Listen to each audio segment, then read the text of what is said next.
প্রিয় দর্শক, আসসালামু আলাইকুম।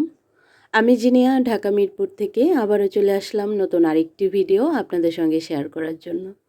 আজকে আমি আপনাদের সঙ্গে সামুদ্রিক তাপসী মাছ আর আমাদের দেশীয় বেল আলু বা চিকনা আলু, বেগুন, টমেটো দিয়ে দূরদূরান্ত স্বাদের একটি রেসিপি আপনাদের সঙ্গে শেয়ার করছি।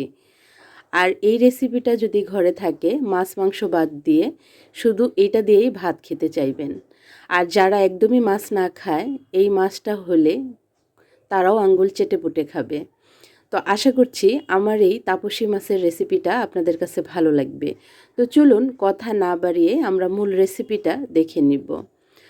প্রথমেই আমরা হাঁড়িতে তেল আর পেঁয়াজটাকে হালকা ব্রাউন করে ভেজে নিব।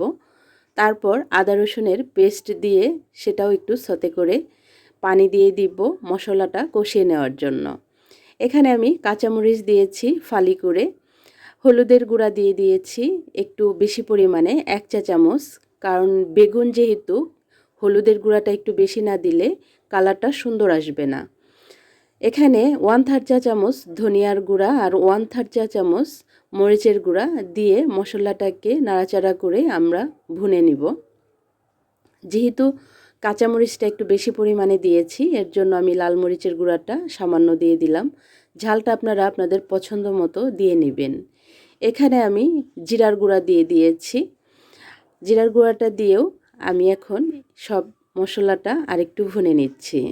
যখন মশলা থেকে তেলটা ছেড়ে আসবে, তখন আমাদের মাছগুলো দিয়ে দিব। এই তাপসী মাছগুলো বরিশাল থেকে আমার ছোট বোনের হাজবেন্ড পাঠিয়েছে। খুবই সুস্বাদু হয় খেতে। আর এগুলো আমাদের ঢাকায় বাজারেও পাওয়া যায়। তো যারা এখনও খাননি, অবশ্যই একবার হলেও ট্রাই করবেন। দূর দূরান্ত হয় এই মাছ, আর খুবই নরম, আর কাটা নেই মাছে। যে কোনো মানুষ খেতে পারবে, বাচ্চা থেকে বড় সবাই খেতে পারবে। তো মাছটাকে আমি কিছু টাইম কষিয়ে নিলাম, 3 থেকে 4 মিনিটের মতো। তারপর মাছগুলোকে উঠিয়ে আমাদের ভেজিটেবলগুলো এখানে দিয়ে দিলাম।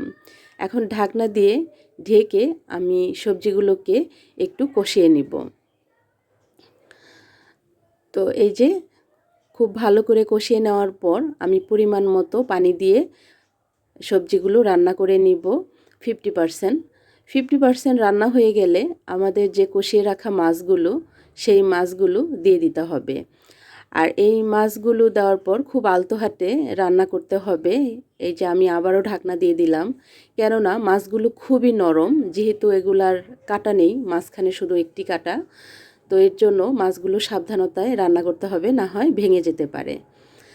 তো যখন রান্নাটা প্রায় হয়ে গেছে, তখন আমি এখানে ধনিয়া পাতা কুচি, কাঁচামরিচ ফালি আর ভাজা জিরার গুঁড়ো দিয়ে দিলাম, আর ঝোলটা শুকিয়ে নিলাম। এই যে হয়ে গেল আমাদের তাপসী মাছের রেসিপি।